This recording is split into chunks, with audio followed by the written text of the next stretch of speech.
welcome. We're going to be talking about muscle testing today. And what we're going to be doing is going through some common and not so common ways of self-muscle testing. In Aquarian human design, we use muscle testing a lot, and that's because I and my co-founder, Katie, have found that attaching to authority, being able to get to use your authority in human design, is not always something that is really easy to embody, right? Because a lot of times it is an embodiment. It's in your body, this authority. It's not in your mind. It's not logic. It's something that you have to embody and feel deeply within you. And a lot of times that's hard because a lot of times right now in our current environment, we are very disconnected from our body, right? We are not always doing very well with being able to connect deeply in the present moment, be in our physical form, and feel into the wisdom that our body holds. So with muscle testing, we found this is a really great way to help start bridging that gap between being in body and having a physical representation, right? Something I can see, something I can feel into more deeply. And so that's what muscle testing gives us the ability to do. This can be used for a wide variety of uses. Past human design, this could be used in a kinesiology manner. This can be used to help you make decisions about supplements around food. I know of a handful, at least, of mindful eating coaches that will use muscle testing to be able to tap into the foods you should eat, the amount of foods that you should eat. It can be used just for general intuition on regular everyday decisions, which I would argue feeds into the authority piece, but you can look at it however feels aligned for you to look into it. So let's talk about the multiple ways you can self-muscle test. So personally, the one that I always go to, it was the one that I was first introduced to for self-muscle testing, was the double finger lock. So you make two circles with your index and your thumb coming together. You then interlock those circles, creating kind of like a figure 8. And when you say, just bump my mic, when you say it's a yes, when your body is saying it's a yes, you're not going to be able to pull your fingers apart. And when it's a no, they slip apart very easily, right? I have gotten times where it feels like a maybe, where it feels like they're starting to break apart, but they're not quite. A lot of times what I read that as is that I need to rephrase my question. So I will then take like a minute, I'll think, okay, am I coming at this from the wrong angle? Is there a deeper question that I could be asking here? And I kind of switch out for that, right? So let's talk about the other ways. So there is the standing sway test, which I'm not going to demonstrate because I have my entire setup behind me for a sitting scenario. So we're not going to show that, but there's plenty of examples of this on YouTube. You stand with your feet together, you close your eyes, you ask a yes or no question, and your body will either pull forward or back. Often forward is yes, backward is no. Make sure to be stable if you're doing this, and what I mean by that is if you are not super steady on your feet, maybe you're like me and you are on the neurodivergent spectrum, we're not super great with staying balanced, especially with our eyes closed, so make sure you have like something that you can hold on to, like a railing or a counter or a wall, just so that you don't end up falling down, because that would suck, right? That's not what we're trying to do. Okay, and now we're going to get into some of the other traditional ones. So there is the arm drop. I'm seeing if I have like enough screen here. So the arm drop, basically you are going to, let me see if I can do this around my mic. So you put your arm straight out, you press on it. If you are getting resistance where your arm doesn't want to go down, that's a yes. If it goes down easily, this is awkward because the mic is in the way, but if it goes down easily, then that would be a no. The other version of this is, so you, instead of having an elongated arm like fully extended, you have it like a 90-degree angle at your side. And you have, this left angle here, palm up. And I always seen it with a fist. I don't think that's necessary, but it's just usually what I see. And instead you have your hand coming from underneath and you ask your question. If you get resistance, once again, that's a yes. If it bends easily, that's a no. Okay, so we have the double lock.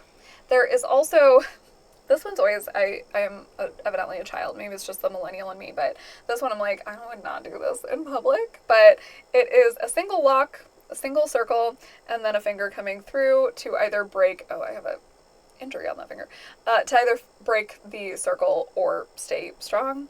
Again, I think that's a little bit suggestive, so I probably would not do that one in public if I were you. The next one is scissors. So you have your fingers set like scissors, and you try to bring your fingers together. Again, if there's resistance, that's a yes. If they come together quickly, that's a no. Another one that I've seen people do is this, where you have your index finger straight, you have like your middle finger on top of it.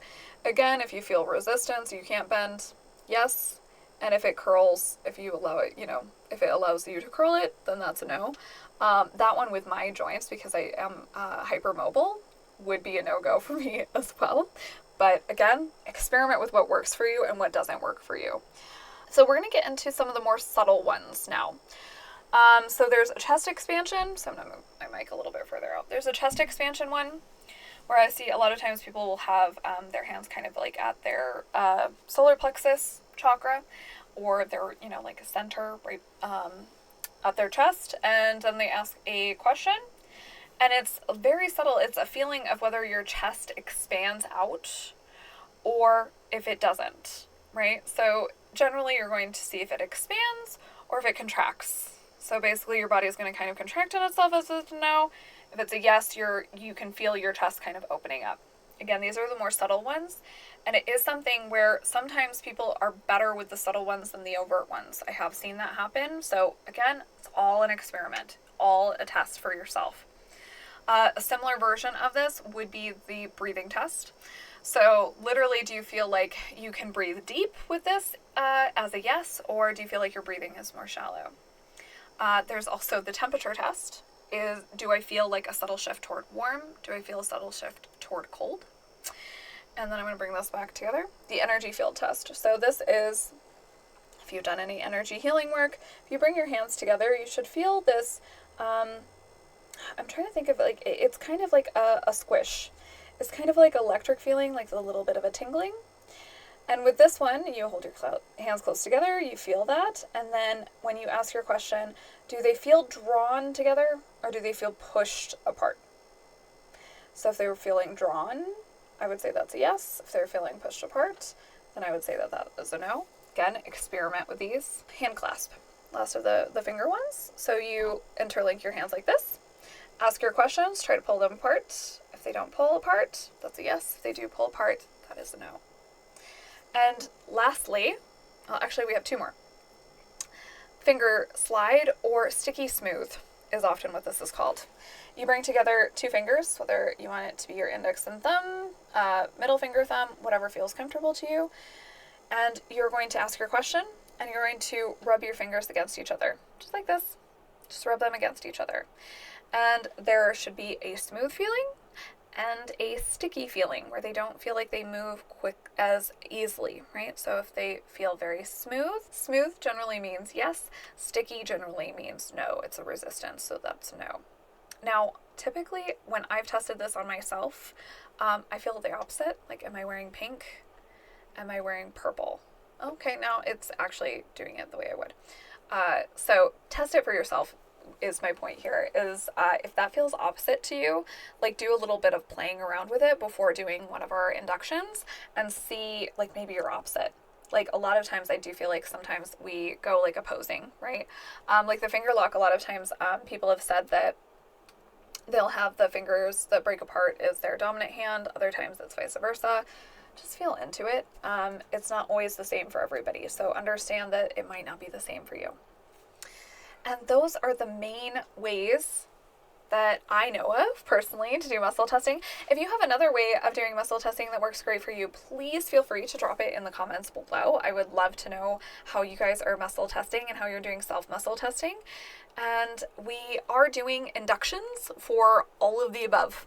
So any of the muscle testings that I went through, all the main ones, so the scissors, the bending the arm, the sway test, palm resistance, any of those, we are going to be doing inductions. And really what the induction does, because it's not something that's necessarily a common practice with the kinesiology side of muscle testing, but it takes you a little bit layer deeper. It helps you disconnect from that conscious mind, that skeptical mind, and allows it to kind of settle into that subconscious, which is really what we're trying to get in touch with when we're doing this stuff anyway. And so those inductions allow you to connect to the practice a little bit deeper so that you can attach to it, right? So that it's not something that feels quite as weird as we start using it in day to day.